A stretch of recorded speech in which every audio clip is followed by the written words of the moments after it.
Hey Monoxide, what's up? Just finished watching a video. Just wanted to say that, I really do respect your opinions, and I agree with, some of what you said. But I do gotta agree, I didn't think the show was all that. I had high expectations, and, I was entertained somewhat. I will say that. But I just thought, and like my problem with the show was Triple H. I mean, he was on, like, I think 3 or 4 segments. He had at least maybe what 30 all that Triple H right there, but as we all know, he got all the power backstage, so what can you do? But I was happy with RVD, extremely surprised. That came out of nowhere.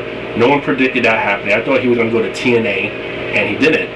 I was real happy to see Sunny again. I thought she looked great after everything that happened to her, with Chris Candido dying, with her gaining so much weight, with her past drug issues. She looked awesome, and I really hope that WWE or maybe a manager again, who knows. But I enjoy seeing her. I do agree with Hulk Hogan.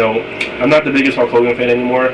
Like, I saw him once live, and yeah, I was marking out like crazy. But after that, it's like his whole image, his whole thing is like it's dying off now, I think. And yeah, he did coming out as like the NWO Hogan was stupid, and with the Hulkamania music, that made no sense.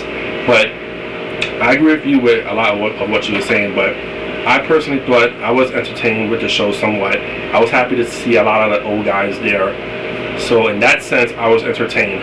But overall, I thought they could have done more better, I'm sure you're going to get, like you said, a lot of heat. And, you have been getting a lot of heat. But, you have the right to speak your mind and say what you got to say, regardless if people agree with it or not. So I just wanted to give you a shout out about that. And I hope you take it easy, man. Later.